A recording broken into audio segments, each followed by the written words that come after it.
and welcome to LSI Talk. I am your host, Benna, and I am thrilled to have you with us this morning. We've got an amazing guest, and they are professional teachers, Miss Judy Ann and Miss Charmaine, to share their insights about how miscommunication happens and ways to avoid it.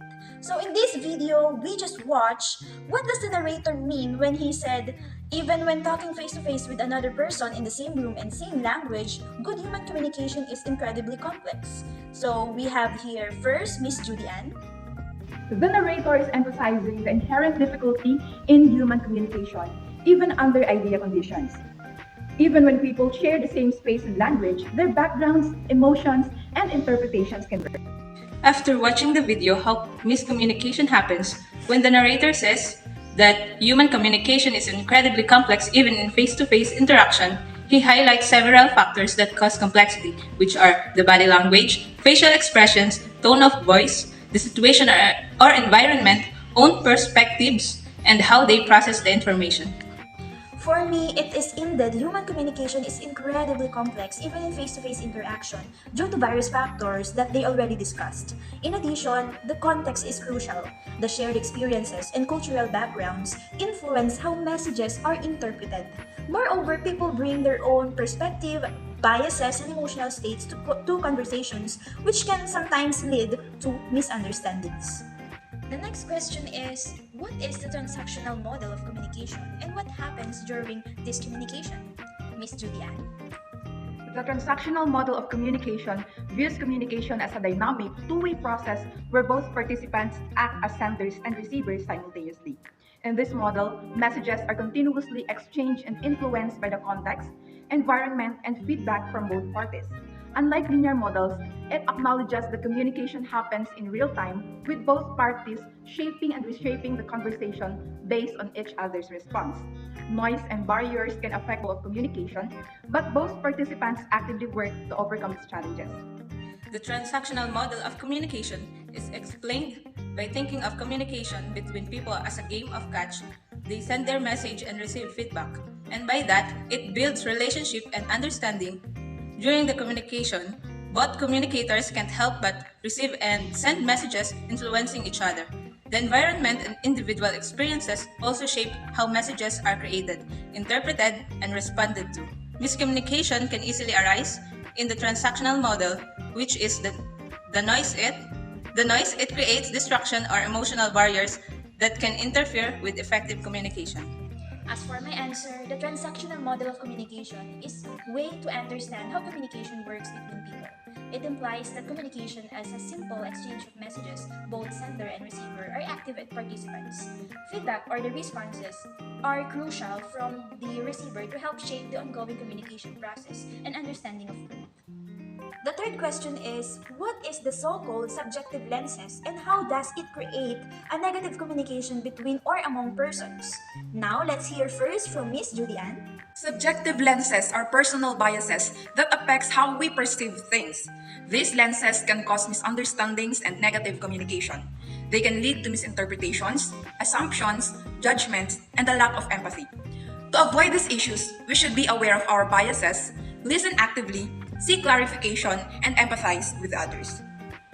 Subjective lenses refer to the individual perspectives, experiences, beliefs, and biases that shape how a person interprets messages and situations.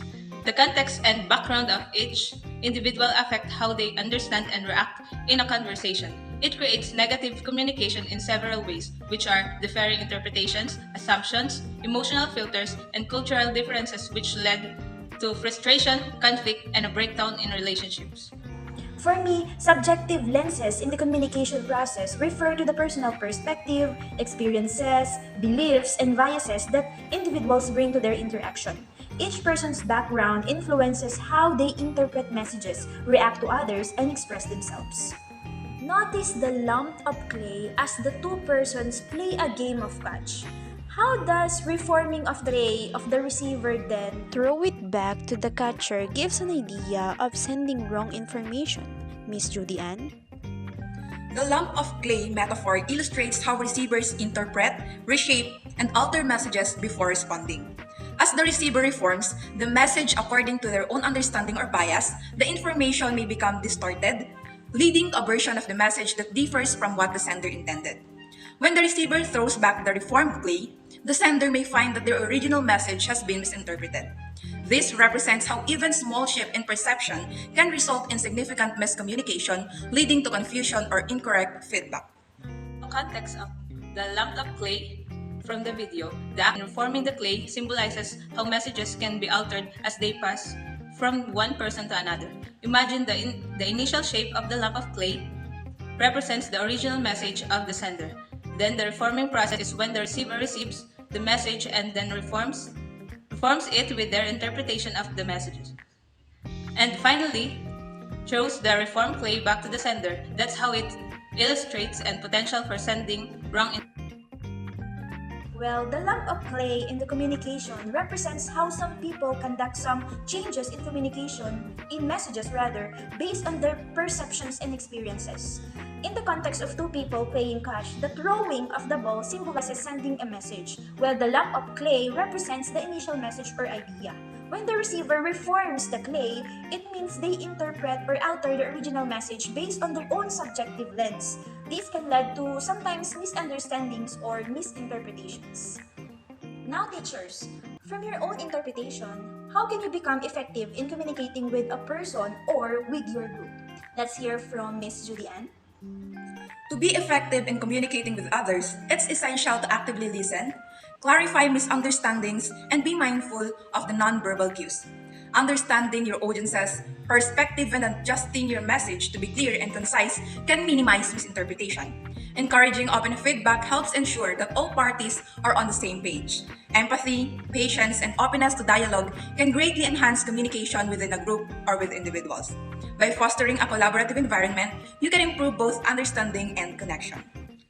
To become effective in communicating with others, I believe it's essential to actively listen and show genuine interest in their perspectives. By being clear and concise in my messages while also being open to feedback, I can foster a more engaging and collaborative environment for everyone involved. To communicate effectively, one person must practice active listening and pay full attention to others' insights. It is important to be clear and concise also, understanding the other's perspective to build better bonds, and use positive body language in eye contact. Thank you all for joining us today here in LSI Talks. It's been a fantastic discussion with our professional teachers who share their valuable insights on how miscommunication happens and ways to avoid it. Remember, communication is key in every aspect of our lives, and we hope you feel inspired to apply what you have learned today. Thank you!